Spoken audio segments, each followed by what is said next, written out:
Alhamdulillahirabbil alamin wassalatu wassalamu ala asrofil anbiya'i wal mursalin wa ala alihi washabihi rasulillahi ajmain. Yang terhormat pimpinan Luminari Press beserta jajarannya, yang terhormat Ibu bicara kita yang hebat tadi, itu Ibu Dr. Asri Wijayanti, SHMH CPM. Dan yang terhormat juga kepada seluruh Bapak Ibu yang sudah menyempatkan waktu untuk hadir pada acara webinar kita pada siang hari ini dengan judul Sisi Keadilan dari Perjanjian Kerja. Baiklah, saya Anjeli Rusman yang akan menjadi moderator pada hari ini bersama Bapak Ibu semuanya. Sebelumnya, saya akan memperkenalkan pembicara kita terlebih dahulu, yaitu Ibu Dr. Asri Wijayanti, SHMH CPM. Beliau adalah dosen di Universitas Ma'ruf Hashim Latif, Sidoarjo, yang memiliki sangat banyak pengalaman yang luar biasa, yaitu berupa Wakil Rektor 4 Bidang Kerjasama Humas dan SDM Universitas Ma'ruf Hashim Latif, Sidoarjo, pada tahun 2023 sampai sekarang. Ketua Perkumpulan Pengajar dan Praktisi Hukum Ketenagakerjaan Indonesia pada tahun 2016 sampai 2021, Dekan Fakultas Hukum Universitas Muhammadiyah Surabaya pada tahun 2017 sampai tahun 2023, Ketua Program Studi Magister Hukum Ekonomi Syariah Pasca Sarjana Universitas Muhammadiyah Surabaya tahun 2016 sampai 2017, Pembantu Dekan 1 Fakultas Hukum Universitas Muhammadiyah Surabaya pada tahun 2006 sampai tahun 2008, Pembantu Dekan 2 Fakultas Hukum Universitas 17 Agustus 1945 Surabaya pada tahun 2003 sampai tahun 2005. Kepala Bagian Hukum Tata Negara Fakultas Hukum Universitas 17 Agustus 1945 Surabaya pada tahun 2001 sampai tahun 2002. Personalia PT Everwin Corp pada tahun 1991 sampai 1993, staf personalia PT Cahaya Angkasa Abadi pada tahun 1991, staf personalia PT Sinar Angkasa Rungkut pada tahun 1991. Benar ya Ibu? Iya, benar. Baik, sebelum kita mulai pada materi kita pada hari ini, diharapkan untuk seluruh peserta webinar untuk dapat memute mikrofonnya dan diaktifkan kameranya. Dan jika nanti sudah selesai pemateri, maka kita akan masuk kepada sesi tanya jawab. Saya akan mendahulukan Bapak atau Ibu yang raise hand. Jika tidak ada yang raise hand, maka pertanyaan yang ada pada kolom chat yang akan saya bacakan. Baik, tanpa berlama-lama lagi, mari kita persilahkan kepada Ibu Dr. Asri Wijayanti, SHMH CPM untuk memulai presentasinya. Silakan Ibu. Terima kasih Mbak Anjeli. Assalamualaikum warahmatullahi wabarakatuh. Salam sejahtera dan salam sehat walafiat semuanya. Terima kasih, saya izin share langsung ya materinya. Kalau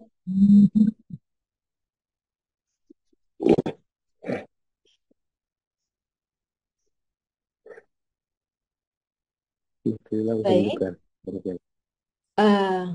bisa saya mulai ya Mbak Anjeli? Oke.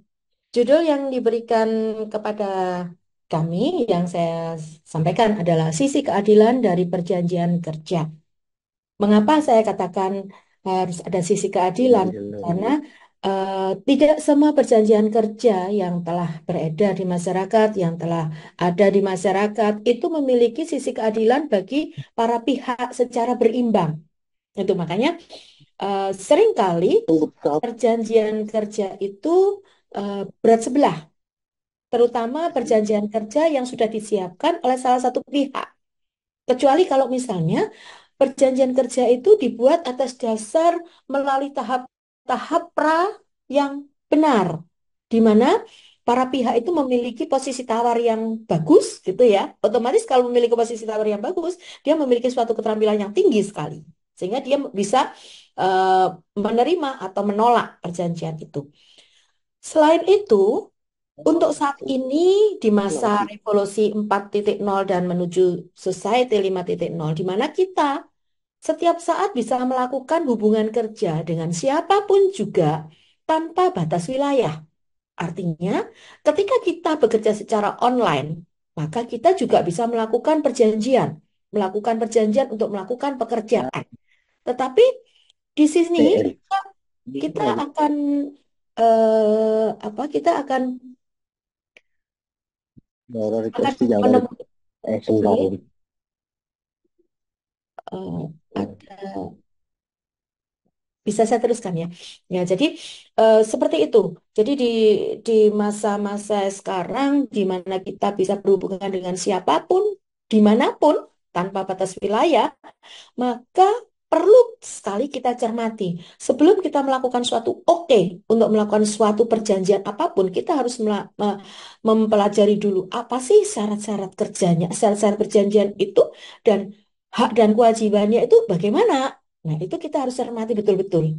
Karena bisa jadi kesalahan kita mengklik, misalnya kita mengakses sesuatu, sepakat, tetapi di dalamnya ada sesuatu yang menurut saya ya nggak tepat gitu ya. Nanti saya akan menampilkan salah satu contoh perjanjian kerja ya, di mana setelah saya analisis itu, waduh, kasihan sekali pekerjaannya.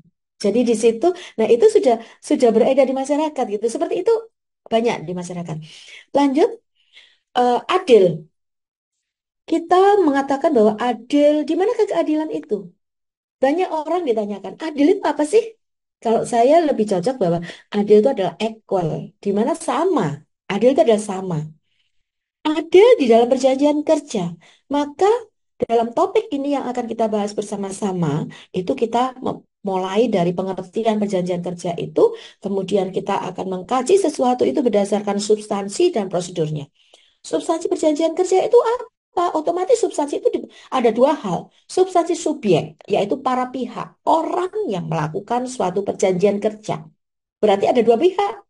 Kalau perjanjian kerja itu perjanjian dua belah sisi ya. Dua sisi, dua belah pihak. Jadi ada pemberi kerja atau majikan atau pengusaha dengan pekerjanya. Subjeknya seperti itu. Objeknya bagaimana? Kalau objeknya itu adalah pekerjaan. Tapi so what gitu loh pekerjaannya bagaimana? Kadang-kadang, apakah kita berpikir bahwa semua pekerjaan itu kita tunduk pada perjanjian kerja? Oh, enggak ternyata. Ternyata ada beberapa yang kita anggap sebagai perjanjian kerja. Faktanya itu bukan perjanjian kerja, tetapi itu merupakan suatu perjanjian kemitraan. Contohnya, ojek online. Ya, meskipun ojek online di Belanda sana dikatakan, Mahkamah Agungnya mengatakan bahwa ojek online itu suatu perjanjian kerja, tetapi tidak berlaku di Indonesia. Di Indonesia itu mengatakan bahwa ojek online itu bukan perjanjian kerja. Jadi batasannya di mana perjanjian kerja itu? Gitu ya. Lalu prosedurnya. Prosedurnya itu bagaimana? Caranya bagaimana? Bagaimana cara membuat perjanjian kerja? Bagaimana cara perjanjian kerja itu dilaksanakan? Dan bagaimana cara perjanjian kerja itu diakhiri? Belum tentu loh perjanjian kerja itu diakhiri sesuai dengan masa kerjanya. Bisa jadi separuh atau sebelumnya dalam saat perjanjian kerja itu masih berlangsung, ada salah satu pihak mengakhiri. Nah, ini hukum kita bagaimana? Itu ada dua hukum loh nanti, dualisme hukum. Jadi sampai sekarang juga masih ada tarik ulur ya. Kita tunduk pada mana? Apakah kita tunduk pada aturan di dalam PP 35 yang menyatakan PP 35 2021 yang menyatakan bahwa oh itu hanya sebatas pada kompensasi, atau kita tetap tunduk pada pasal 62 Undang-Undang 13 2003 di mana salah satu pihak yang mengakhiri wajib memberikan ganti rugi. Itu masih berlaku loh. Dua-duanya masih berlaku. Nah, itu nanti kita akan berbicara, berdiskusi bagaimana tarik-menarik itu ada perbedaan, ada sudut pandang yang berbeda berdasarkan prinsip hukum yang berlaku. Nah, itulah Indonesia. Menarik sekali. Nah, kemudian saya awali dengan pembahasan adil. Adil justice. Kalau di dalam agama Islam, adil itu berasal dari al-adl. Jadi itu merupakan suatu asmaul husna. Nama, salah satu nama dari Allah Subhanahu wa Ta'ala. Artinya seimbang, lurus, dan sama. Itu kalau kita menyetir dari bahasa Arab. Tetapi bagaimana dengan bahasa Indonesia? Kamus Besar Bahasa Indonesia, KBBI, mengartikan adil itu yaitu sama berat atau tidak berat sebelah dan tidak memihak. Ada banyak sekali pendapat mengenai adil, teori tentang adil. Saya mengambil 3 contoh adil di sini. Adil menurut Plato, Aristoteles, dan John Rawls. Tapi tidak menutup kemungkinan adil berdasarkan restoratif justice atau adil berdasarkan customary law atau kearifan lokal. Nah, banyak sekali sudut pandangnya. Misalnya Plato mengatakan bahwa adil itu merupakan suatu kebijakan tertinggi dari negara, di mana anggota masyarakat dapat menjalankan fungsinya. Artinya, negara menjamin masyarakat itu menjalankan fungsinya sesuai dengan bidangnya masing-masing. Kelihatannya mudah ya, tapi ini sulit sekali dilakukan. Mengapa? Karena fungsi masing-masing anggota masyarakat ini banyak sekali jenisnya, ragamnya, ya kan? Pekerjaan kan banyak sekali. Nah, itu adil. Kalau masing-masing itu bisa menjalankan sesuai dengan fungsinya, itu dinamakan adil. Tapi ketika ada halangan, masing-masing anggota masyarakat itu tidak bisa melaksanakan fungsinya, belum dikatakan keadilan itu ada di suatu negara. Berbeda lagi dengan Aristoteles, dia membagi macam-macam keadilan itu. Ada adil berdasarkan distributif, yaitu kesamaan, adil berdasarkan korektif, di mana di mengatakan adil itu harus disamakan. Ya, kalau nggak sama berarti ada untung, ada rugi. Siapa yang menyebabkan ketidaksamaan itu dia harus membayar ganti rugi. Itu menurut Aristoteles. Atau mungkin adil berdasarkan komutatif. Di mana untuk menjaga keseimbangan itu, pelaksanaan barang dan jasa juga harus dikembalikan lagi. Berbeda lagi dengan John Rawls yang mengatakan bahwa adil itu ada proporsionalitas. Proporsional. Nah, kalau proporsional bagaimana? Terlebih pada proporsional prosedur. Dikatakan adil kalau misalnya ya contohnya rekrutmen pekerja, tenaga kerja. Ada tahapan-tahapan. Misalnya untuk goal ke dalam suatu pekerjaan ini diperlukan 5 tahap. Pada tahap pertama, pelamar 300. Tahap kedua, 200. Tahap ketiga, 100. Tahap keempat, 10. Tahap kelima, 2 orang. Nah, ketika ada tahap kelima sudah puncaknya dari 2 orang ini akan diambil salah satu. Muncul kemudian 1 orang yang tidak melewati tahapan 1 sampai tahapan 4. Dia langsung disejajarkan ke dalam 2 orang ini. Misalnya tadi yang 2 orang itu A dan B. Muncul C. Jadi di tahap kelima muncul 3 orang. Ketika goalnya, ternyata yang diterima adalah C. Apakah ini adil? Nah, ketika kita melihat berdasarkan proporsional prosedur, maka dikatakan bahwa sama sekali tidak adil. Seharusnya yang dipilih adalah antara A dan B. Tapi kenapa C? Nah, pertimbangan panitia mengatakan bahwa C ini nilainya lebih tinggi daripada nilai A dan B. Kalau nilai A dan B, IPK-nya, misalnya 2 orang ini, IPK-nya itu adalah 3,7 dengan 3,8. Sementara C yang tidak melewati tahapan 1 sampai 4, dia summa cum laude, IP-nya 4. Nah, kemudian lagi, kenapa C ini disandingkan? Karena posisi ini adalah untuk mengisi jabatan GM HRD. Ya, dan C ini adalah anak dari GM HRD yang akan pensiun. Nah, jadi dalam hal ini maka kita kalau melihat pada kebenaran formal, keadilan formal, otomatis prosedur ini sama sekali tidak mengatakan itu adil. Nah, adil itu akhirnya gimana? Adil itu adalah suatu penilaian berdasarkan sudut pandang masing-masing. Dengan demikian, kalau di dalam agama Islam itu ada namanya ihsan. Ihsan itu gimana? Ihsan itu bisa tidak, misalnya adil itu 100, ihsan itu bisa 99 atau 101. Tergantung kondisional sekali. Ya, jadi kenapa ihsan itu? Ihsan itu adalah baik. Jadi dikala pengusaha ini mengalami kerugian karena pabriknya itu kebakaran, maka pemotongan upah dikatakan adil. Tetapi ketika pengusaha ini memiliki keuntungan yang besar sekali, maka pemberian bonus itu adalah adil. Tanpa pemberian bonus tidak adil, meskipun sudah diberikan upah sesuai dengan perjanjiannya. Jadi itulah ihsan. Bisa berkurang atau bisa lebih. Gitu ya. Nah, kemudian saya lanjut. eh, Tadi kita sudah bahas mengenai adil. Sekarang perjanjian kerja. Perjanjian kerja itu apa? Ya. Perjanjian kerja arti yang ada di dalam Undang-Undang 13 2003 ini tidak mengalami perubahan meskipun sudah ada Undang-Undang Cipta Kerja ya. Perjanjian kerja itu adalah perjanjian antara pekerja atau buruh dengan pengusaha atau memberi kerja yang memuat syarat-syarat kerja, hak dan kewajiban para pihak. Kalau syarat-syarat kerja itu adalah konsep yang ada di dalam hukum ketenagakerjaan. Di dalam syarat kerja itu ada hak dan kewajiban. Memang hukum ketenagakerjaan ini memiliki fungsi yang fungsional ya, sifat fungsional di mana dia memiliki ada sisi sifat keperdataan, sifat kepidanaan dan sifat administrasi. Hak dan kewajiban ini muncul dari sifat keperdataannya. Jadi kalau keperdataan kita membahasnya adalah hak dan kewajiban para pihak. Berbeda kalau kita masuk ke dalam konsep hukum administrasi, maka yang ada adalah kewenangan. Karena di dalam hukum administrasi itu munculnya dari pejabat. Begitu. Nah, lalu perjanjian kerja. Tadi saya katakan bahwa kita lihat dari substansinya, substansi subjek. Perjanjian kerja itu dilakukan antara siapa dengan siapa. Berarti orang.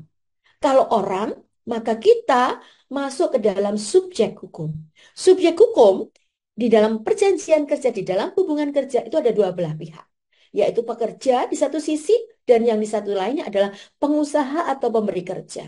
Seringkali kita tidak menganggap penting pembedaan makna pengusaha dengan pemberi kerja. Padahal itu merupakan bagian, himpunan bagian. Pemberi kerja itu adalah lingkup orang yang memberikan pekerjaan, sementara pengusaha itu adalah bagian kecil dari pemberi kerja. Sayangnya, Undang-Undang Cipta Kerja membatasi hanya mereka yang mempunyai hubungan kerja dengan perjanjian kerja antara pekerja dengan pengusaha, tidak antara pekerja dengan pemberi kerja. Sehingga banyak sekali terjadi. Kalau hubungan antara pekerja dengan pemberi kerja, itu hubungan kerja. Iya benar. Pemberi kerja bisa diartikan sebagai majikan. Tetapi majikan tidak sama dengan pengusaha. Kenapa? Karena pengusaha itu adalah orang yang melaksanakan usaha. Tidak semua pemberi kerja melaksanakan usaha. Contohnya, ibu rumah tangga yang mempekerjakan ART. Maka ART itu tidak bisa dikatakan dia tunduk pada perjanjian kerja. Kenapa? Karena ibu rumah tangga itu bukanlah orang yang mempunyai usaha. Nah, ini jadi konflik itu muncul dari definisi ini yang mengganti istilah pengusaha, istilah majikan dengan kata-kata pengusaha. Baik, kemudian kita kaji yang lebih lanjut adalah substansi objek. Substansi objek ini adalah kajian berdasarkan isinya. Kalau isi berarti syarat kerja. Kalau syarat kerja mesti timbal balik. Ibaratnya seperti uang logam. Seperti uang logam, maka hak dan kewajiban para pihak itu saling bertimbal balik. Hak pekerja merupakan kewajiban dari pemberi kerja atau kewajiban dari pengusaha. Demikian sebaliknya. Lalu kita lihat dari Undang-Undang Cipta Kerja. Macam perjanjian kerja itu dibedakan menjadi dua, yaitu perjanjian kerja waktu tertentu dan perjanjian kerja waktu tidak tertentu. Perjanjian kerja waktu tidak tertentu disebut disingkat dengan PKWTT, di mana merupakan suatu perjanjian kerja, hubungan kerja yang bersifat tetap. Menurut saya, hubungan kerja yang bersifat tetap ini menimbulkan suatu konflik. Tetap itu tetap apa? Karena tetap itu seharusnya yang memberikan definisi tetap itu merupakan hak prerogatif dari pengusaha. Dia yang menciptakan pekerjaan, bukan negara yang memberikan batasan bersifat tetap itu. Kemudian perjanjian kerja waktu tertentu, di mana ada dua klasifikasi. Hubungan kerja itu untuk waktu tertentu dan hubungan kerja itu untuk pekerjaan tertentu. Jadi tertentu. Nah, kriteria yang kedua ini, pekerjaan tertentu, menurut saya tidak tepat kalau itu dikategorikan sebagai bagian dari pembagian PKWT. Karena kata kuncinya di sini kan perjanjian kerja waktu tertentu. Kalau waktu, seharusnya pembagiannya berdasarkan apa? Detik, menit, jam, hari, bulan, dan seterusnya. Bukan pekerjaan tertentu. Sehingga muncul kemudian alih daya. Nah, jadi menurut saya kalau definisi perjanjian kerja waktu tertentu ini menimbulkan suatu konflik ya. Ada perbedaan makna, contohnya batasannya terhadap pekerjaan baru Sifat kebaruan ini sangat abstrak sekali. Karena baru itu berapa persen? Sebenarnya kalau konkret tidak abstrak itu kan persentasi. Berapa tingkat kebaruannya? 0,01% atau 99%. Nah, ini yang sering terjadi di pengawasan ya, apa? Di masyarakat itu. Perbedaan pandang sudut pandang, pekerja menganggap ini adalah pekerjaan baru, tetapi pengusaha menganggap bukan, itu bukan pekerjaan baru atau sebaliknya. Sehingga yang satu bisa dikategorikan, ini nggak apa-apa dilakukan perjanjian kerja waktu tertentu. Tetapi dari pihak lain yang mengatakan, nggak bisa, itu pekerjaan tetap. Jadi artinya ada benturan antara pembedaan mengenai hubungan kerja yang bersifat tetap ini, yang kategorinya PKWTT dengan PKWT. Nah, kalau sudah seperti itu, ada tuntutan dari sebagian serikat pekerja yang mengatakan, ubah PKWT ini menjadi PKWTT. Nah, runyam kan? Sehingga muncul demo-demo di masyarakat. Lalu yang kemudian, saya kembalikan lagi pada suatu teori di mana perjanjian kerja waktu tertentu atau perjanjian kerja waktu tertentu itu merupakan bagian dari kontrak. Kontrak itu apa? Kalau kita berbicara kontrak, maka kita akan melihat Burgerlijk Wetboek atau Kitab Undang-Undang Hukum Perdata. Di mana di sana perjanjian itu merupakan suatu perbuatan di mana satu orang atau lebih mengikatkan diri terhadap orang lain atau lebih. Ada unsur-unsurnya, perbuatan, ada dua orang, ada janji untuk mengikatkan diri. Kita harus paham sekali bahwa kontrak itu sah apabila dipenuhi empat hal. Satu, sepakat. Dua, cakap. Tiga, adanya hal tertentu. Empat, adanya sebab atau kausa yang halal. Kita perhatikan, sepakat. Apakah sepakat itu harus dinyatakan tertulis?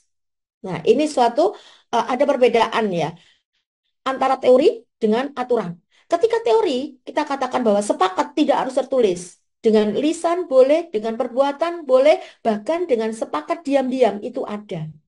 Jadi kita melihat kalau sepakat diam-diam itu gimana? Diam aja tidak melakukan perlawanan selama 3 bulan, maka itu dikatakan sebagai sepakat secara diam-diam. Menyetujui secara diam-diam. Ketika lewat 3 bulan dia berontak, nggak boleh. Itu secara teori dia sudah melakukan suatu sepakat secara diam-diam. Itu teori, tetapi tidak di dalam aturan. Nah, ketika ada benturan antara teori dan dengan aturan inilah, kita akan berpikir, oh nggak adil. Jadi adil dipertanyakan di sana. Sementara kemudian kita berlaku mundur di dalam kontrak ini, itu merupakan bagian dari hukum perikatan. Kalau hukum perikatan, maka kita tunduk pada hukum ketiga BW. Hukum ketiga di dalam Burgerlijk Wetboek, Kitab Undang-Undang Hukum Perdata, bahwa perikatan itu bisa lahir karena persetujuan atau karena undang-undang. Makna persetujuan lahir karena persetujuan, ada sign, ada tanda tangan kontrak, ada tanda tangan perjanjian kerja antara dua belah pihak. Bisa ada saksi atau tanpa saksi. Tetapi kalau perikatan itu lahir karena undang-undang, contohnya adalah ada gugatan dari pekerja, kemudian dimenangkan oleh pekerja melalui vonis yang inkrah van gewiste di Pengadilan Hubungan Industrial. Kemudian dikuatkan ke dalam putusan kasasi dari Mahkamah Agung. Nah, isi dari putusan ini kan konkret. Isi putusan ini mewajibkan pengusaha untuk membayar sekian rupiah kepada pekerja. Inilah yang dikatakan sebagai suatu perikatan yang muncul, yang lahir karena undang-undang. Lahir karena suatu vonis dari hakim yang sudah memiliki sifat inkrah van gewiste. Kemudian, perikatan itu untuk apa? Ada 3 parameter. Berdasarkan pasal 1234 BW, memberikan sesuatu, berbuat sesuatu, atau tidak berbuat sesuatu. Kalau pekerjaan, otomatis adalah tentang berbuat sesuatu untuk melakukan pekerjaan. Bagaimana dengan perikatan bersyarat? Jika digantungkan pada suatu peristiwa yang mungkin terjadi. Apakah dimungkinkan itu? Iya, bisa saja terjadi. Jadi perkembangan yang ada di masyarakat ini perjanjian kerja itu fleksibel sekali, banyak macamnya, ragamnya, dan itu diperbolehkan. Begitu. Kita lanjut sekarang substansi. Ya. Substansi dari perjanjian kerja itu apa? Kalau kita melihat jenis dan sifat atau kegiatan pekerjaannya akan selesai dalam waktu tertentu. Tidak dapat diadakan untuk pekerjaan yang bersifat tetap. Ini perjanjian kerja waktu tertentu ya. Pengusaha wajib memberikan uang kompensasi kepada pekerja sesuai dengan masa kerjanya. Kemudian syaratnya, ini syarat yang formal, ada 10 syaratnya. Dicatatkan ke Disnaker. Faktanya, apakah perjanjian kerja itu dicatatkan ke Disnaker? Banyak yang tidak dicatatkan oleh Disnaker. Mengapa itu tidak dilakukan? Iya, karena sanksinya masih sanksi yang nggak tegas ya. Sehingga banyak sekali pengusaha yang tidak mendaftarkan perjanjian kerjanya. Nah, untuk itulah maka Kementerian Tenaga Kerja mengeluarkan yang namanya Norma 100. Norma 100 ini dikonsepkan sama dengan sifat yang ada di dalam pajak yaitu self-assessment. Pengusaha melaporkan dirinya sendiri diantaranya adalah pelaporan tentang hubungan kerja, apakah hubungan kerjanya dilandaskan perjanjian kerja tertulis atau tidak. Begitu. Ya, dan kalau substansi yang banyak menimbulkan problem yaitu substansi yang ketiga, pengusaha wajib memberikan uang kompensasi kepada pekerja atau buruh. Pertanyaannya, bagaimana kalau seandainya di dalam perjanjian kerja itu disebutkan salah satu klausula pekerja bersedia untuk tidak menerima uang kompensasi dari pengusaha. Itu kesepakatan untuk meniadakan uang kompensasi yang sudah diatur di dalam PP 35 tahun 2021. Bagaimana itu? Nanti kita diskusikan secara bersama-sama. Lalu perjanjian kerja. Perjanjian kerja itu bisa berakhir kalau meninggal dunia, waktunya habis, kemudian pekerjaannya selesai, ada putusan pengadilan PPHI, kemudian ada keadaan yang atau kejadian yang dicantumkan dalam perjanjian kerja yang menyebabkan berakhirnya hubungan kerja. Ini yang saya masukkan tadi. Seandainya perjanjian kerja waktu tertentu itu didasarkan pada misalnya 2 tahun gitu ya. Tetapi di dalam klausulanya itu disebutkan apabila bekerja melakukan suatu pelanggaran yang dimaksudkan di dalam peraturan perusahaan yang menyebabkan dijatuhkannya putusan hubungan kerja, maka perjanjian kerja waktu tertentu ini dapat diakhiri serta merta. Nah, kalau seperti itu bagaimana? Kita akan apa berpikir lebih lanjut ya. Jadi di dalam praktek banyak terjadi klausula-klausula seperti itu. Nanti akan saya contohkan klausula-klausula yang ini nggak benar klausula seperti ini gitu ya. Nah kita sebagai eh, akademika, akademisi di dalam bidang hukum ya tentunya harus mencermati klausula-klausula yang ada dalam perjanjian kerja itu. Perjanjian kerja tidak berakhir dengan meninggalnya pengusaha. Kenapa? Karena bisa beralih ke ahli warisnya atau dijual. Berarti kalau perusahaannya dijual, maka orang yang membeli itulah yang serta-merta bertanggung jawab pada pekerja sebelumnya. Kecuali ada perjanjian lain. Ada pengalihan, ada pengakhiran gitu ya. Jadi ini tidak berakhir dengan serta-merta. Lalu kita masuk ke dalam bagaimana dengan alih daya? Ya, mirip sekali alih daya itu. Berbentuk ahli perusahaan ahli daya itu harus berbentuk badan hukum, wajib memenuhi perizinan berusaha yang diterbitkan oleh pemerintah pusat. Ahli daya itu merupakan suatu hubungan kerja, di mana bentuknya bisa perjanjian kerja waktu tertentu atau perjanjian kerja waktu tertentu.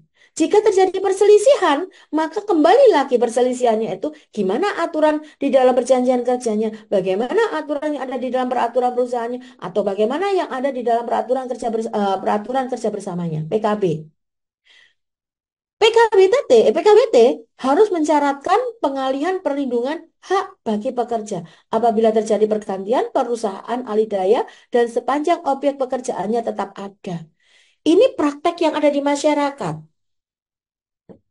A, seorang pekerja bekerja pada perusahaan B, tetapi perusahaan B ini A tidak pernah berjanji mengadakan kontrak tanda tangan langsung pihaknya dengan perusahaan PT B.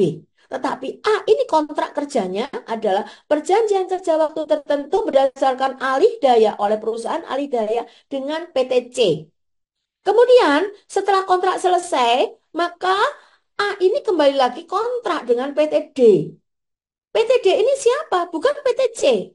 Jadi PT C, A dengan PT C itu 2 tahun selesai, kemudian A dengan PT D itu 2 tahun lagi selesai, kemudian A dengan PT E 2 tahun lagi selesai. Nah, kita akan bingung, apakah masa kerja A itu dihitung 6 tahun ataukah 2 tahun yang terakhir?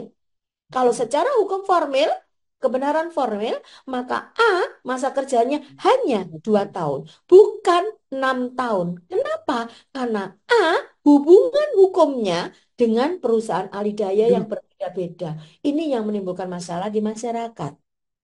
Mereka mengatakan lagi, loh Bu, kalau demikian antara PT B, PT C dengan PT C, PT D dengan PT B, ini loh Bu, sebenarnya cuma akal-akalan.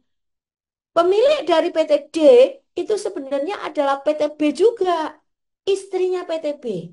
Pemilik dari PT D itu adalah anaknya PT B.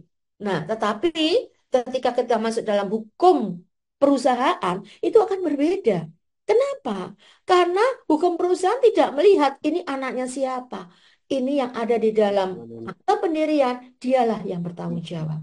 Jadi itu kita di sini hukum ketenagakerjaan itu sangat luas. Kita harus belajar juga hukum perusahaan, kita harus belajar hukum kepailitan, kita harus belajar macam-macam hukum hak, hak kekayaan intelektual, macam-macam, sangat fungsional, tergantung pada kasus yang sedang kita hadapi bersama-sama.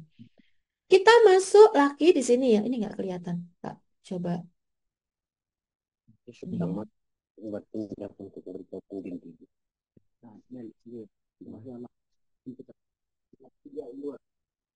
Nah, PKWT, jangka waktunya bagaimana? Memang jangka waktu untuk PKWT itu adalah 5 tahun. Tetapi kita harus lihat bahwa ada klausula yang ada peraturan di dalam PP 35 tahun 2001 itu dinyatakan bahwa dapat ditambah waktu sesuai kesepakatan. Ini yang menyatakan bahwa sebagian orang menafsirkan bahwa meskipun sudah ada PP 35, masih tetap PKWT itu bisa dilaksanakan lebih dari 5 tahun. Berdasarkan klausula ini, berdasarkan pasal ini, aturan ini.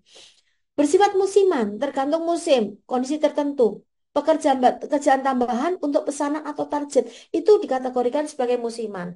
Musiman itu meskipun sudah dibatasi seperti ini ya, menurut saya ini masih abstrak ya. Gimana kalau musiman itu dikaitkan dengan musim buah? Ya. Kemudian berhubungan dengan produk baru yang telah saya katakan tadi, berapakah persentase dari kebaruan itu? 0,01% ataukah 99%? Ini tentunya akan bermakna bahwa keabsahan PKWT itu diperbolehkan atau tidak. Kalau nggak baru kan nggak boleh. Tetapi kalau orang menganggap bahwa ini baru loh, dengan menambahkan satu titik warna saja, yaitu kebaruannya, tingkat kebaruannya 0,01%, ini maka kita bisa lakukan ini berdasarkan PKWT, bukan PKWTT. Kemudian PKWT ini bisa selesainya suatu pekerjaan tertentu, bisa sekali selesai atau sementara sifatnya. Jenis dan sifat atau kegiatannya bersifat tetap. Bagaimana dengan pekerjaan? Pekerjaan yang berubah-ubah, kemudian berdasarkan waktu, volume, dan pembayarannya. Nah, untuk jenis atau sifat kegiatannya yang bersifat tidak tetap, ini dulu istilahnya adalah pekerja harian lepas. Sekarang dinamakan perjanjian kerja harian. Syaratnya harus kurang dari 21 hari dalam per bulannya. Nah, ini ada perbedaannya. Syaratnya 21 hari. Kalau di dalam 1 bulan itu dia 21 hari, maka nggak boleh dikategorikan pekerja harian. Nggak bisa itu dilaksanakan seperti itu. Kita lanjut sekarang tahapannya. Tinggal 2 lagi ya. Tahapan. Untuk membentuk suatu perjanjian kerja itu idealnya memang ada tahapannya, yaitu tahapan pra, tahapan saat, dan tahapan pos. Ketika tahapan pra yang pertama dikatakan yang penting sekali untuk kita teliti atau kita perhatikan adalah keabsahan perjanjian itu. Keabsahan perjanjian tentunya ada di dalam ketentuan 1320 BW. Syarat sahnya suatu perjanjian. Apakah ada sepakat? Apakah para pihaknya ini cakap? Apakah ada objek tertentu? Apakah ada kausa yang diperbolehkan? Nah, kita kupas satu persatu. Sepakat. Ada sepakat. Berarti antara pemberi kerja atau majikan atau pengusaha dengan pekerja sama-sama sepakat untuk melakukan suatu pekerjaan. Tidak ada dusta di antara keduanya. Artinya, di antara para pihak, baik pekerja maupun pengusaha, tidak boleh ada duang-dualing bedroh, cacat yuridis, paksaan, kekilafan, penipuan. Bagaimana seandainya Di sana ada khilaf atau ada paksaan. Ketika ada cacat yuridis dwelling bedroh, maka ini ranahnya adalah ketenaga kerjaan kepidanaan. Sehingga gugat atas adanya cacat yuridis, apakah dia paksaan, apakah dia penipuan, apakah ada kekhilafan, lebih tepat kalau diajukan gugatan itu ke peradilan umum, yaitu ke pengadilan negeri setempat, bukan PHI. Itu kalau permasalahannya adalah ada cacat pada saat tahapan pembuatan perjanjian kerja. Pra, istilahnya di sini adalah pada saat Memorandum of Understanding, tahapan untuk membuat suatu perjanjian. Bagaimana kalau seandainya ketika suatu problem, suatu masalah muncul pada saat perjanjian, maka kita akan melihat klausula yang ada di perjanjian itu. Apakah para pihak melakukan suatu prestasi atas klausulanya itu, ataukah ada perubahan klausula? Di dalam teori, klausula itu mengikat para pihak yang membuatnya. Jika salah satu pihak akan merubah sebagian atau seluruhnya klausula, maka tidak boleh, kecuali mereka sepakat. Dan yang berhak untuk menilai ini siapa? Hakim. Ketika hakim, maka yang terjadi apa? Harus melalui suatu tahapan tertentu. Mekanisme penyelesaian perselisihan hubungan industrial ke pengadilan hubungan industrial itu baru dapat apabila para pihak sudah melalui jalur mediasi. Mediasi bisa dilalui apabila sudah dilakukan suatu upaya musyawarah bipartit. Jadi, tanpa upaya musyawarah bipartit, kemudian tanpa mediasi yang ada hasilnya produk hukumnya itu adalah anjuran mediator, maka mustahil kasus itu bisa berlanjut ke pengadilan hubungan industrial. Jadi, ruwet, ruwet ya kalau orang Jawa mengatakan begitu. Kemudian kita juga harus melihat, kalau demikian, kalau ada pertentangan begitu. Maka kita kembali lagi pada asas hukum kontra. Asas hukum kontranya bagaimana? Di sana ada asas-asas hukum, ada prinsip-prinsip hukum yang kita harus melihat. Apa itu? Kebebasan berkontrak, konsensualisme, pacta sunt servanda, ada etikat baik, dan ini semua yang berhak menilai adalah hakim, bukan para pihak. Jadi harus diupayakan secara yudisial. Ya, bagaimana kalau seandainya dibicarakan secara non judicial? Boleh, non judicial lebih bagus. Nah, itu namanya restoratif justice. Kita bisa melakukan itu, kemudian kesepakatannya kita daftarkan ke pengadilan. Itu boleh, berdasarkan perjanjian bersama. Kalau pos bagaimana? Seringkali kita lupa bahwa oke lah kita bekerja, tetapi begitu pos sudah masa pensiun, nggak akan diberikan uang pensiun. Di sini nggak ada uang pensiun. Loh, memang di suatu perusahaan itu nggak ada uang pensiun. Tetapi bagaimana dengan negara mengatur? Itu ada uang pensiun loh. Nah, itu ya. Loh, nggak dimasukkan di dalam BPJS. Ada aturannya sendiri, macam-macam itu. Problem akan muncul.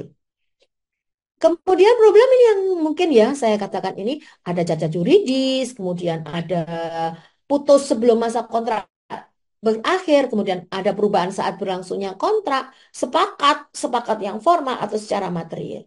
Mungkin hanya itu ya, mungkin kita lebih ke diskusi atau contoh dalam perjanjian. Begitu mungkin saya akhiri. Terima kasih sudah mendengarkan saya. Semoga bermanfaat.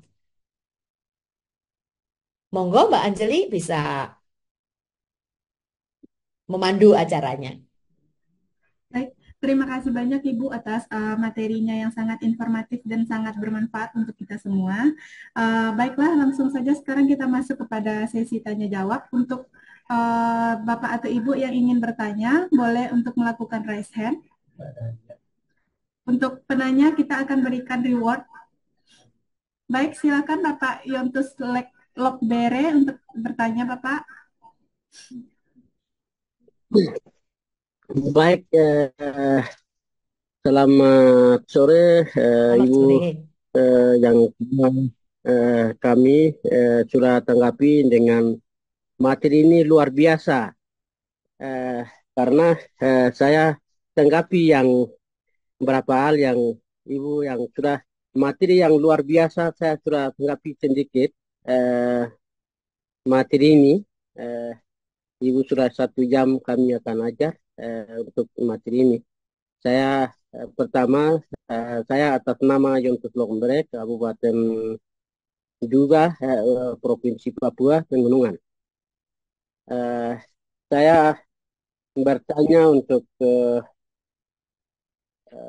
materi ini saya tanggapi sedikit untuk sisi keadilan dari perkerja, per, perjanjian perjanjian kerja.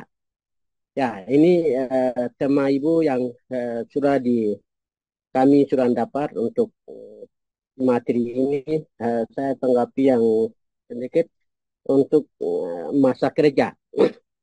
Masa kerja ini saya waktu untuk pribadi untuk saya eh, tahun 2020 2012 sampai sekarang tahun ini saya ikuti dengan eh, IPTEK IPTEK untuk ilmu teknologi dengan kom- ya kerja ya. Jadi yang IPTEK dengan teknologi yang ini ada sedikit pengaruh-pengaruh yang semua kita akan tanggapi untuk ajar untuk kita masa waktu kerja. Ini saya kerjanya ini saya satu sekolah yang saya pegang untuk sekolah yayasan di bawah untuk naungan jasa untuk SMTK begitu SMTK. Eh, jadi sekolah SMTK ini kami saya sendiri karena saya punya kepala sekolah itu dia ajar didik dengan perintis perintis orang misionaris yang didirikan dengan dia. Akhirnya sekolah ini dia pengaturan yang dia tahu itu sekolah yang eh, manual. Akhirnya sekarang online ini sekolah online kami tidak bisa tidak ada komputer dengan tidak tahu komputer, tidak tahu jaringan, tidak tahu ini yang sekolah kita masih pegang dengan semua, tidak bantu bantu dengan semua, tapi saya hanya jalan kebijakan saya ikuti media-media begini terus ikuti dengan itu gereja sampai ikuti dengan macam yang ini. Jadi ibu punya materi ini luar biasa saya sedikit tanggapi untuk dalam kerjanya untuk kegiatannya masa kerjanya terus semua itu saya sedikit eh, tidak tahu tapi saya bisa tahu begitu. Nah, jadi dengan IPTEK ini saya masuk juga ada sedikit perkembangan-perkembangan begitu. Akademik lah, terus dengan akademik masuk di situ, lihat dengan generasi sekarang juga ada pengaruh narkoba, miras dengan begitu. Tapi kabupaten juga itu ada konflik, masih trauma begitu, kami tidak bisa mengajar baik sekolah begitu. Terima kasih kembali waktu.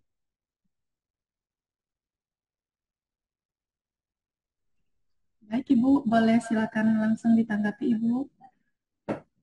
Saya mungkin ini ya bertanya ke Bapak. Terima kasih Pak Yontus Lokbere ya dari Papua ya Bapak ya. Papua mana Bapak?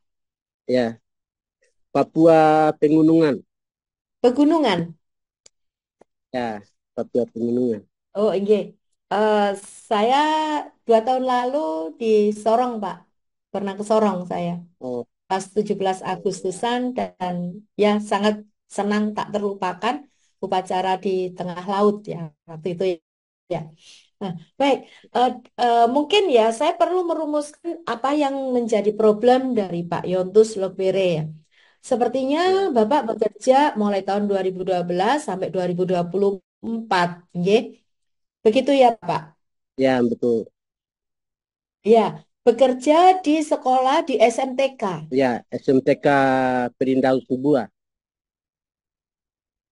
Iya, Bapak bekerja di SMTK. Nah, di sana Bapak bekerja sebagai apa? Saya sebagai operator, Sebagai operator, operator. Nggih, ya sebagai operator operator. sekolah. Operator Ya, sekolah. Berarti operator yang berkaitan dengan teknologi, dengan komputer, begitukah Bapak? ya terkait dengan komputer untuk iptek dengan Terkait komputer dengan iptek, ilmu-ilmu yang teknologi. Ya, mulai iptek yang dari mungkin di tahun 2012 itu masih jadul ya istilahnya ya. Masih belum belum hmm, belum bagus ya itunya apa perangkatnya masih sedikit pengetahuannya. Kemudian ketika di tahun 2024 perubahannya sudah sangat cepat. Begitukah Bapak? ya Ada perubahannya tuntutan-tuntutan. tahun ya, perubahannya itu tahun 2023 sekarang ini, Pak. Ibu. Oh Tahun ya, 2022, gitu 2022 ya. sampai 2023, 2022 ya. Jadi 2024 ini. ada mm-mm. Ya, Ada perubahan yang sangat cepat sekali sehingga hal ini menimbulkan suatu kekhawatiran pada diri Bapak ya. Begitu Kak? ya. Ada kekhawatiran Nah, tentang sekarang bagaimana saya, begitu ya, terkait dengan perjanjian kerja. ya bagaimana ya bagaimana Ya, saya ini sekolah ini dikasih atau tidak. Aduh sekolah ini kabupaten ini kami mereka akan dinas pendidikan ini sekolah ini belum terdaftar kenapa begitu. ya. Jadi Itu apa? pikirannya. Nah, Ya, pikir jadi memang apa ya perubahan-perubahan yang sangat cepat dengan adanya era revolusi 4.0 ini ke society 5.0 sementara masing-masing daerah tidak seperti sama, tidak sama kesiapannya ini. Bahkan begini eh, Bapak, saya kalau melihat ketika kita sudah pada iptek, maka mau nggak mau rohnya itu ada di dalam koneksi data, koneksi internet. Meskipun ya begitu, belum ya semua wilayah koneksi internetnya itu bagus atau difasilitasi. Seperti itu kan Bapak Nge. Jadi itu masalah kesiapan fasilitas yang ada di suatu perusahaan atau suatu tempat kerja itu. Kekhawatiran juga ada ketika kita berbicara mengenai perjanjian kerja dan keadilan. Sisi keadilannya bagaimana?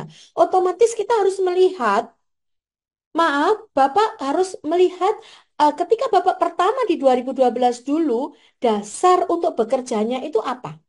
Apakah ada perjanjian kerja yang ditandatangani ataukah ada surat pengangkatan Bapak untuk bekerja di situ? Kemudian pertanyaan selanjutnya, ketika ada surat pengangkatan, siapakah yang mengeluarkan surat pengangkatan itu? Apakah di dalam surat pengangkatan itu tercantum hak dan kewajiban Bapak? Jadi mungkin itu yang untuk kasus ini saya belum harus hati-hati. Kita harus berhati-hati. Ini kategori masuk di dalam perjanjian kerja kah? Kemudian perjanjian kerja ini masuk di dalam perjanjian kerja waktu tertentu atau masuk di dalam perjanjian kerja waktu tertentu ataukah masuk di dalam dasarnya adalah surat pengangkatan. Nah, itu mungkin yang Bapak mungkin bisa menjawab dulu. Di 2012 Bapak ya bekerja di itu situ. itu I- itu kita urus jayasannya, urus urus jayasan baru masih masih normal, masih normal karena kita kerjaan di kerja menurat surat begitu. Karena kita yang kerjanya itu sekolah manual karena tidak akan komputer, tidak Iya. jaringan, tidak komputer tahun Mm-mm. sampai tahun 2020. Waktu itu kami tiada komputer. Dengan itu kami menurat surat karena surat begitu, menurat begitu. Sekolah kerja di situ. Hanya sekolah itu ada yayasan karena tidak akan ini pemerintah begitu. Itu Swasta ya ya Bapak ya? yayasan. Ya, berarti Jadi ada masyarakat yayasan. ya masyarakat kebijakan masyarakat buat akan membangun eh, sekolah itu. Hmm, ya. Jadi begini Bapak, untuk Hmm. kita melihat ke depan, kita itu nanti bagaimana? Maka kita kembali lagi pada masa ketika kita dulu mulai bekerja, itu apa yang menyebabkan saya bekerja di situ? Ini siapa yang memerintahkan saya untuk bekerja di situ? Apakah hanya lisan ataukah ada surat? Kalau lisan, seandainya tidak ada sama sekali bukti surat, maka yang pertama dilakukan Bapak adalah Bapak menemui ketua yayasan untuk dinyatakan bahwa Bapak bekerja terhitung mulai tanggal sekian dulu dengan jabatan sebagai apa, kemudian Ya. hak Bapak apa, misalnya penggajiannya, upahnya, dan lain-lain. Itu dituangkan di dalam suatu perjanjian, dalam suatu kertas gitu ya, ditandatangani beliau. Ini ini solusi kalau Bapak tidak memiliki bukti apapun. Itu dinamakan pengakuan. Di dalam alat bukti namanya pengakuan. Ya. Sehingga atas dasar pengakuan itu nanti kita bisa melihat, oh hak-hak Bapak sebagai pekerja ini didasarkan pada apa? Itu. Tetapi seandainya Bapak memiliki suatu kertas yang menyatakan bahwa inilah satu kertas ini yang menyebabkan saya bekerja di sini, maka kertas itu harus diteliti lagi. Yaitu apakah di dalam kertas itu menyebutkan hak dan kewajiban Bapak. Harus ada dua belah pihak kan tadi? Tadi kita harus melihat bahwa substansi subjeknya, maka ada yang memerintahkan siapa yang bertanggung jawab itu dan Bapak sebagai pekerjanya. Kemudian substansi objeknya ada apa yang diwajibkan untuk Bapak dan melakukan pekerjaan itu, Bapak mendapatkan hak apa? Ada hak dan kewajibannya. Dan itu, itu menurut saya. Kemudian ketika dikatakan bahwa, oh ternyata yang ada di situ jauh dari aturan negara. Seandainya ya, saya berpikir ke depan. Seandainya yang dijatuhkan, yang ada ditulis di situ atau yang sudah dirumuskan di situ jauh dari aturan negara, maka ada tahapan yang bisa dilakukan. Tahapan yang bisa dilakukan itu apa? Bapak bisa berbicara ulang dengan musyawarah mufakat. Ini loh, aturan negara itu seperti ini. Masa saya cuma dapat sekian? Nah, jadi itu namanya musyawarah bipartit. Ya, jadi Bapak bisa melihat ini loh, aturan negara seperti ini. Seharusnya saya dengan masa kerja 12 tahun ini, saya mendapatkan ini. Nah, dari sana kemudian sang pemberi kerja itu juga akan melihat kemampuan ekonominya, kemampuan keuangannya itu bagaimana. Nah, di sini ada tarik ulur. Ada istilahnya ada kesepakatan antara pekerja dengan tuntutan ini, dengan majikan, dengan pengusaha ini kemampuannya sekian. Nah, disinilah ada titik temu. Disitulah yang dinamakan upaya bipartitnya itu. Begitu mungkin Bapak yang bisa saya berikan.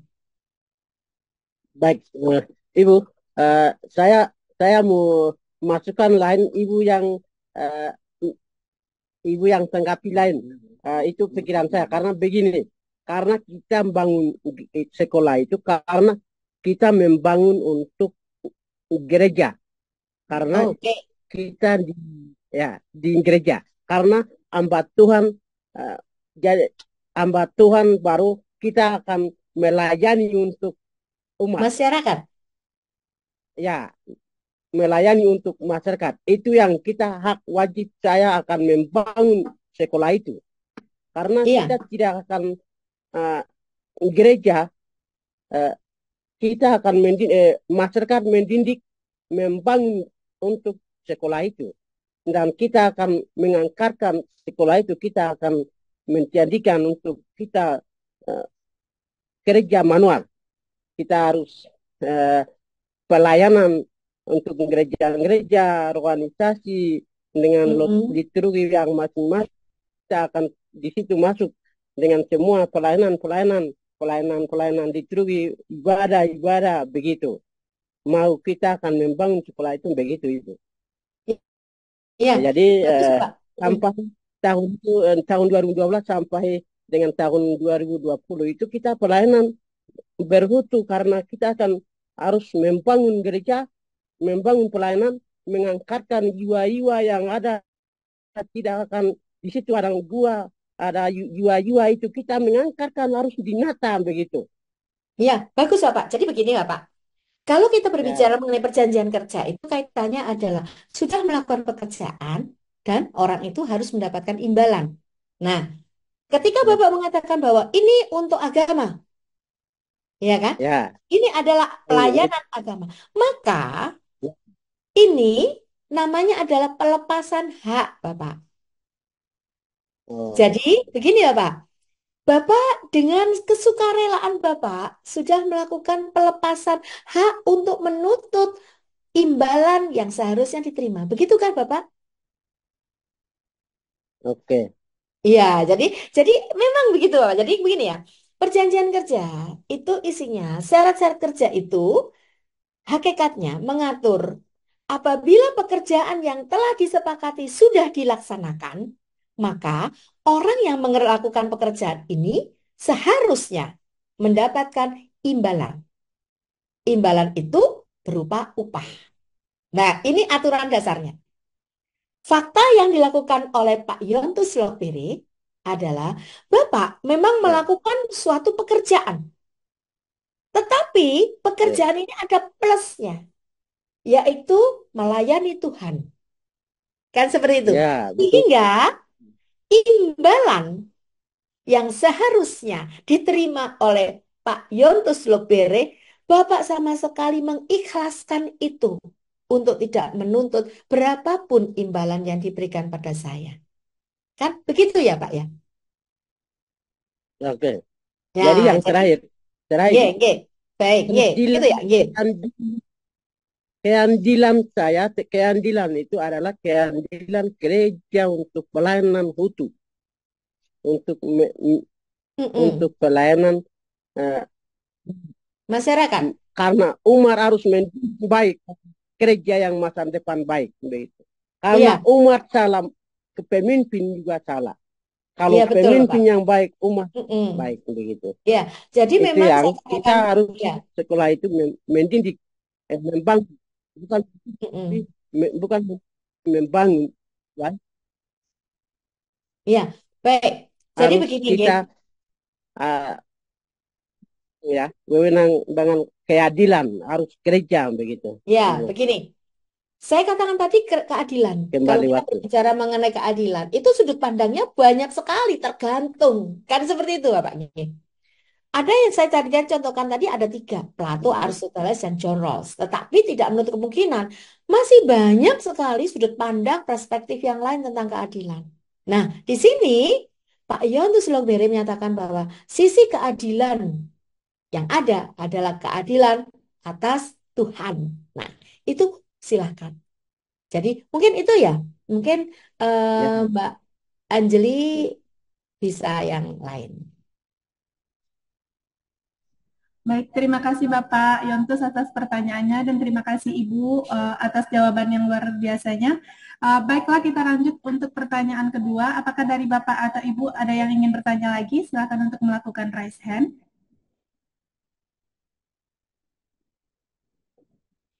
Baiklah, nampaknya belum ada ya Ibu. Kita lanjut untuk pertanyaan yang ada pada room chat Ibu. Pertanyaannya yaitu, apa langkah-langkah yang dapat diambil untuk memastikan bahwa perjanjian kerja di dalam tim secara jelas mendefinisikan tanggung jawab dan ekspektasi masing-masing anggota agar mengurangi resiko terjadinya pengkhianatan? Dan bagaimana cara membangun budaya kepercayaan dan transportasi dalam tim untuk mencegah dan mengatasi pengkhianatan, serta bagaimana kebijakan dan prosedur dapat diterapkan untuk mendukung hal tersebut? Mohon jawabannya, Ibu. Ye, Mbak Anjeli, terima kasih Pak Budi Sudarsono ya. Pertanyaan yang bagus sekali Pak Budi Sudarsono. Kita nggak bisa, kita bisa mengukur dalamnya laut itu berapa kilo. Tetapi kita tidak bisa mengukur dalamnya hati siapa tahu. Nah, pengkhianatan. Nah, itu ya. Pengkhianatan ini saya bisa terjemahkan ke dalam bahasa hukum adalah adanya cacat yuridis di dalam kesepakatan itu. Ya kan? Berarti adanya cacat yuridis. Ada kemungkinan salah satu pihak bisa melakukan paksaan atau bisa melakukan penipuan atau bisa melakukan suatu kekhilafan. Khilaf, nggak paham. Jadi ada miss di dalam rumusan klausula itu miss. Miss perbedaan dianggap sebagai pekerja itu A, tetapi pengusaha menganggapnya itu sebagai B. Nah, bagaimana caranya supaya kita prediksi kita perjanjian kerja misalnya dilakukan selama 2 tahun ini sama-sama baik, kan begitu ya? Kalau itu sudah berbicara, bukan berbicara mengenai pra perjanjian kerja, tetapi kita sudah berbicara mengenai saat perjanjian kerja. Ketika saat perjanjian kerja, satu kata yang bisa mendasari bahwa tidak ada khianat di dalam pelaksanaan itu, yaitu apa? Trust. Kita percaya bahwa orang yang memberikan pekerjaan pada kita itu adalah baik, tidak menipu saya. Sehingga kalau saya percaya bahwa orang yang memberikan pekerjaan itu baik pada saya akan bekerja dengan sungguh-sungguh, dengan sebaik-baiknya, dan tidak ada kata dusta. Kan trust itu yang penting. Trust itu harus diwujudkan. Artinya, ketika trust itu diwujudkan itu bagaimana? Komitmen yang utama. Kalau bahasa Jawa itu ada yang istilah begini, isu dele, sore tempe. Artinya begini, pagi itu masih kedelai, sore tempe, jadi tempe. Atau kebalikannya, isu tempe, sore dele. Pagi itu sudah tempe, tempe lauk pauk ya. Tetapi sore menjadi kedelai lagi.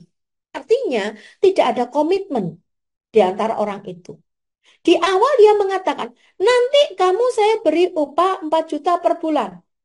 Dengan bonus setiap tahun adalah 10% dari upahnya. Berarti bonusnya adalah 400.000, 10%. Dikalikan 12. Jadi berapa? 400 kali 12, ada 6 jutaan. 4 juta 800.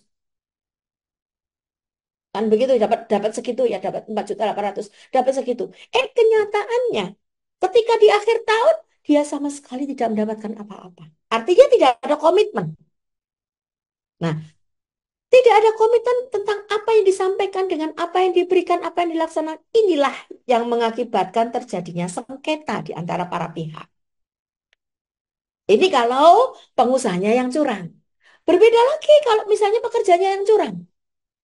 Pekerjanya diberikan pekerjaan untuk pembelian. Nah, pembelian, beli barang-barang. Barang-barang harganya 1 juta, misalnya begitu. Kemudian, pekerja ini tadi, istilahnya kalau bahasa Jawa itu adalah kong kali kong. Bersepakat, ber, apa ya, ada udang di balik rempeyek, ada udang di balik batu, gitu ya. Jadi, pekerjaan tadi diberi fee sama tokonya. Toko yang beli bahan-bahan bangunan itu, pengadaan, bahan pengadaan. Tetapi, nanti bonnya, kwitansinya ditulis 1 juta ya, padahal harganya 800. Nanti yang 200 itu masuk ke pekerjanya. Apakah ini benar? Memang secara kebenaran formal benar. Iya kan? Kebenaran formal kan uang 1 juta dibelikan dengan kwitansi 1 juta. Tetapi kebenaran materialnya tidak benar. Iya kan? Ada penggelapan di sana. Ada unsur pidana di sana. Sekali, 2 kali nggak ketahuan. 3 kali, 4 kali akan ketahuan. Nah, di sanalah trust akan hilang. Jadi bagaimana cara supaya prediksi bahwa apa perjanjian itu dilaksanakan dengan tepat selama waktu tertentu sesuai dengan trust di antara para pihaknya. Dua-duanya sama-sama berjanji melaksanakan sebaik-baiknya. Memang janji yang sebaik-baiknya itu menurut Pak Yoventus tadi, janji kepada Tuhan. Artinya, ketika kita sudah berjanji pada Tuhan bahwa apapun yang kita lakukan itu adalah baik, apapun yang kita lakukan itu adalah jujur, tidak menipu salah satunya, maka Tuhan yang akan melindungi kita, akan menjaga hubungan trust di antara para pihak itu tadi. Bukankah begitu? Itu menurut saya seperti itu. Jadi ketika kita sudah fokus bahwa tugas saya itu A, B, C, D. Saya akan melaksanakan tugas ini sebaik-baiknya dan saya tidak membutuhkan pengawasan manusia. Kenapa? Saya akan lurus. Insya Allah nanti sampai akhir akan selamat. Dua-duanya akan terbangun dengan baik. Ya, Meskipun kita pensiun, meskipun kita berapapun tahunnya ya, kalau guru itu sudah ketahuan ya. Kalau saya kan guru ya, guru sudah 31 tahun saya menjadi dosen. Jadi di situ ketika saya bertemu dengan murid-murid saya sudah lupa. Dia itu siapa, A, B, C, D. Tetapi begitu dia tahu saya, dia apa yang dilakukan? Bu Asri, datengin saya, cium tangan saya, padahal Pulang mereka ke sudah tua-tua. Artinya ada mantan pejabat yang mungkin trustnya sudah hilang, tetapi tidak ada mantan guru untuk murid-muridnya. Nah itu, jadi di sini hubungan antara pengusaha, pemberi kerja dengan pekerja akan langgeng seumur hidup. Ya, bahkan ketika pengusaha ini sudah mengatakan, oh si A ini baik, maka ketika A ini mau pensiun, maka pengusaha ini akan cari begini, tolong ya, kamu akan pensiun, carikan orang yang menurut kamu baik untuk menggantikan pekerjaanmu. Pasti itu yang terjadi. Kalau kita sudah percaya sama orang, maka apapun yang dilakukan orang itu, kita baik. Bahkan pilihan-pilihan rekomendasinya itu juga demikian. Saya sering ya ditanyain begitu ya. Kalau dulu ada dari apa? Hakim Mahkamah Agung, saya itu sering didatangi oleh Komisi Yudisial Pusat untuk menyatakan bahwa si A itu bagaimana, si B itu bagaimana, si C itu bagaimana. Bu Asri memberikan rekomendasi pada ini enggak? Oh, saya kadang-kadang saya memberikan rekomendasi, kadang-kadang saya tidak memberikan rekomendasi. Kenapa? Saya tahu bahwa si A itu enggak baik. Buktinya ada, Bu. Ada buktinya ini, bisa ditelusuri. Nah, mengapa Ibu nggak memberikan rekomendasi? Saya mengatakan begini, jika saya memberikan rekomendasi seseorang yang menurut saya tidak baik, tetapi dia akan menjadi hakim agung, bagaimana hakim agung itu akan berlaku untuk seluruh Indonesia? Nah, itu ya. Jadi trust itu sangat penting. Jadi prediksi untuk mencegah dan mengatasi pengkhianatan itu adalah trust. Ada di hati. Ya, bukan kita mengejar kebenaran formil, tapi kita akan mengejar kebenaran material. Nah, insya Allah ketika kita sama-sama mengejar kebenaran material, maka keadilan itu akan ada. Kita tidak akan mengambil barang milik tetangga yang bukan milik kita tidak akan mengambil. Meskipun kesempatan itu ada. Iya kan? Kan itu cikal bakalnya korupsi, cikal bakalnya penggelapan. Kalau kita yakin bahwa yang hak kita adalah ini, kita tidak bisa mengambil haknya orang lain. Gitu ya. Itu akan menjadi saudara kok. Sering juga ya misalnya sepele aja, misalnya fotokopi begitu ya. Saya pernah ya fotokopi, kemudian seharusnya saya tuh membayar 50.000. Tetapi di bonnya itu saya hanya membayar 20.000. 30.000 itu kan saya kalau nggak mengembalikan kan nggak masalah. Saya nggak salah. Begitu ya. Tetapi ketika saya mau mengembalikan, saya terkendala saya sakit. Sehingga saya ada durasi sekian bulan, saya baru datang ke toko itu. Ketika saya datang ke toko itu, saya katakan, saya dulu fotokopi habisnya ini, di buktinya ini saya masih simpan, tapi saya baru bisa datang sekarang karena saya sakit. Saya mohon maaf, saya tidak bisa datang. Tetapi ini saya kembalikan. Dia bingung, loh, ibu mau minta uang ke pengembalian kurang? Bukan, bukan. Saya kebanyakan uangnya, jadi saya harus mengembalikan uang ini. Nah, setelah saya katakan begitu, yang terjadi apa? Orang itu tadi langsung manggil suaminya, manggil anaknya, dia mengatakan bahwa ini adalah saudara kita. Nah, itu ya. Jadi itu lebih dari segalanya. Apapun yang kita lakukan, dasarkan kita tidak prinsip-prinsip kemanusiaan itu kita jaga ke universal. Apapun itu bisa diterapkan di perjanjian kerja. Kita tidak mengambil haknya orang lain, kita tidak menyakiti, kita akan memberikan. Bukankah manusia terbaik itu adalah manusia yang memberikan manfaat pada orang lain? Nah, itu ya. Jadi, ketika kita memberikan manfaat, sudah nggak usah mikir berapa bayarannya. Yang penting kita memberikan manfaat itu. Nanti saudara itu akan datang sendiri.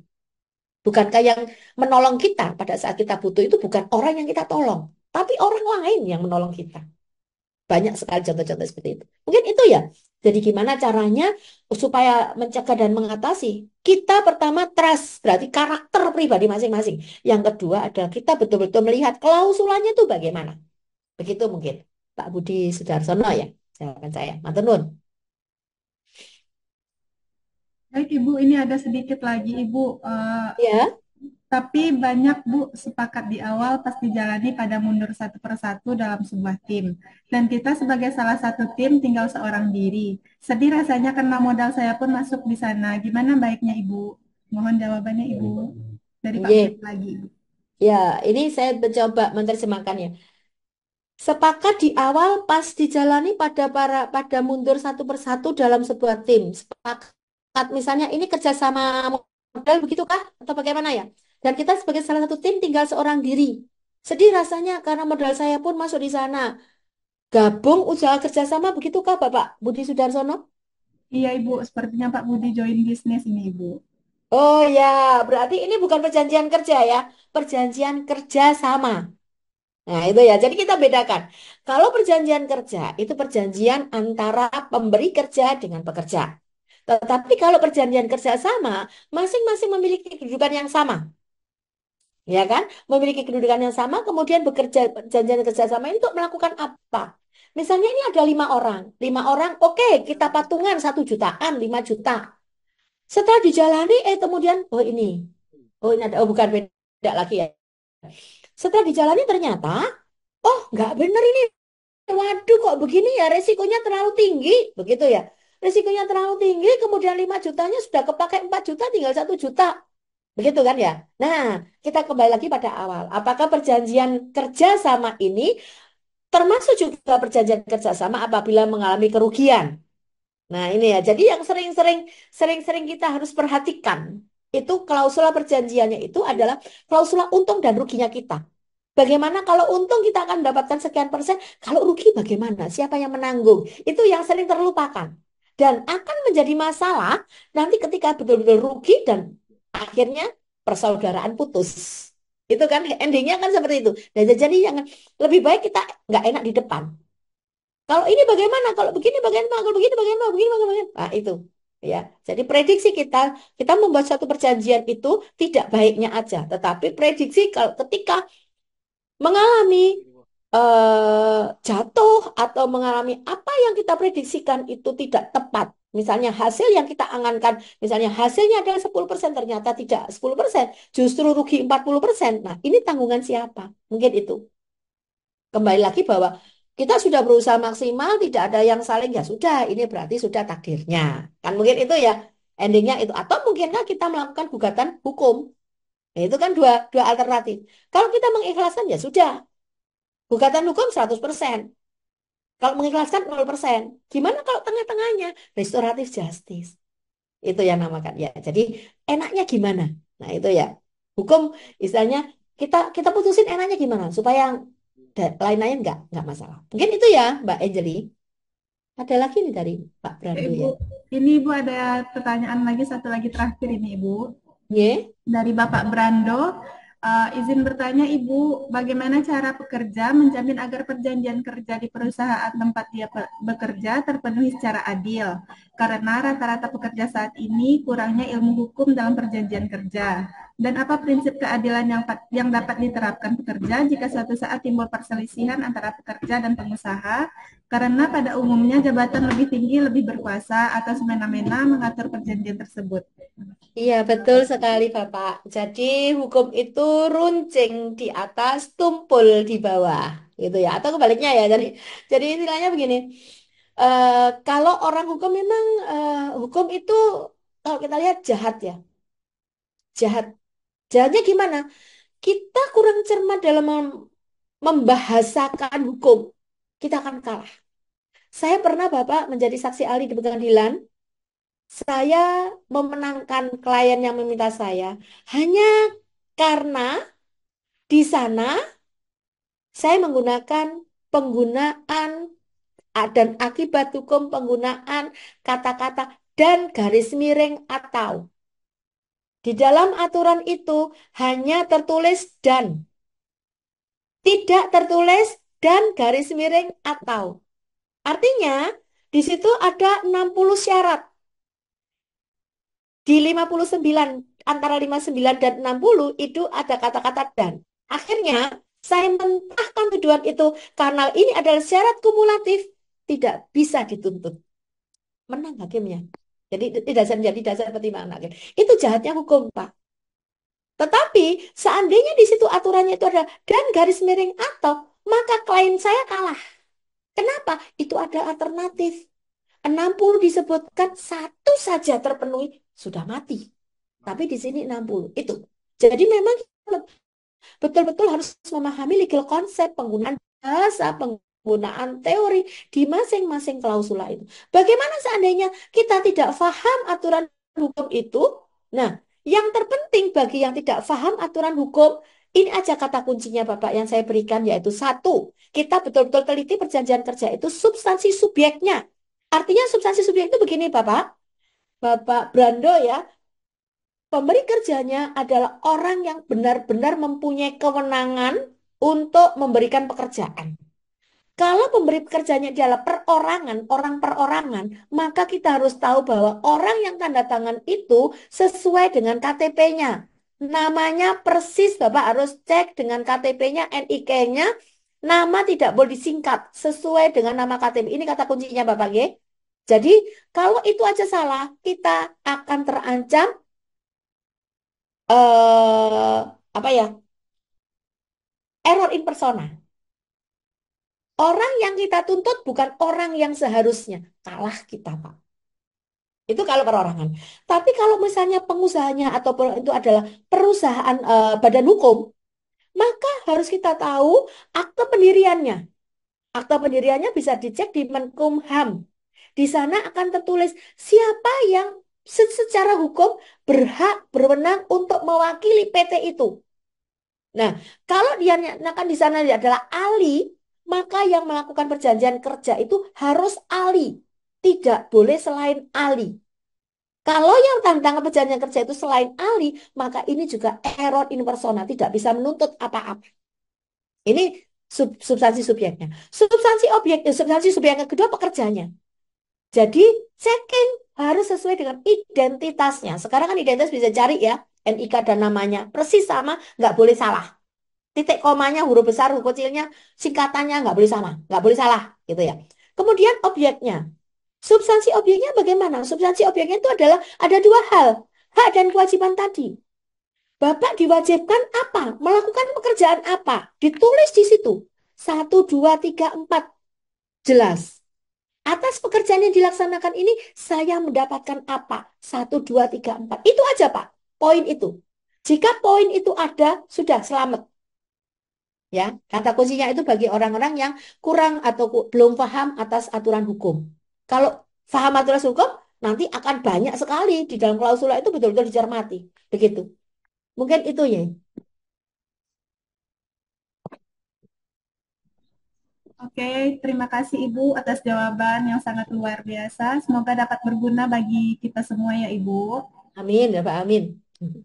Baiklah, untuk sekedar informasi, untuk absen itu kita sudah kirimkan melalui link di dalam kolom chat. Dan untuk sertifikat akan diberikan pada hari Selasa melalui link pada grup WA. Untuk rekaman Zoom akan kita upload pada YouTube Luminary Press dan linknya juga akan kita kirimkan di grup WhatsApp-nya. Serta untuk Bapak atau Ibu yang ingin bertanya tadi, harap meninggalkan nomor handphonenya di kolom chat. Baik, sebelum mengakhiri webinar hari ini, saya sedikit memberikan informasi mengenai penerbitan kami, Luminary Press menyediakan semua jenis buku. Bagi Bapak Ibu yang bertransaksi di Luminary Press, mendapatkan satu voucher undian yang akan diumumkan pemenangnya pada bulan depan. Baiklah, mungkin hanya sekian. Untuk linknya ada di kolom chat kita ya Bapak. Akan kita kirimkan ulang nanti. Oke, baiklah, kita sudah sampai di penghujung acara. Terima kasih kepada Ibu Dr. Asri Wijayanti SHM HCPM atas waktu dan ilmunya, dan terima kasih juga kepada semua peserta webinar yang telah aktif dan berpartisipasi. Kami harap webinar ini dapat bermanfaat dan menambah wawasan kita semua.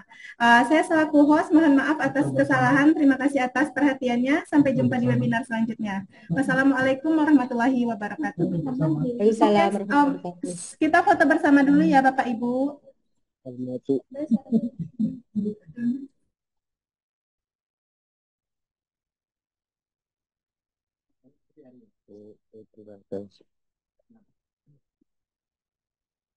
Mohon Bapak atau Ibu dibuka dulu kameranya.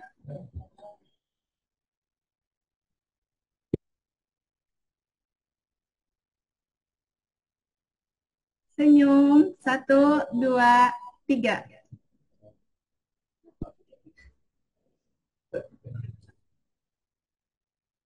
Oke, sampai jumpa minggu depan Bapak Ibu semuanya. Makasih Mbak Anjeli. Halo. Undur diri ya. Makasih Pak Yamdus. Assalamualaikum warahmatullahi wabarakatuh. Terima kasih Ibu. Waalaikumsalam. Salam. Terima kasih pemateri luar biasa. Terima kasih Luminari. Wah, wah. Nama-nama tadi. Izin live ya.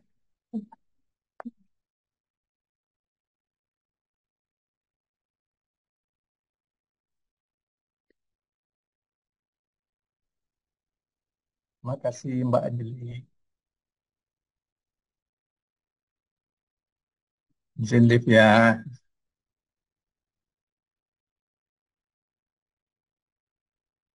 Sampai jumpa minggu depan.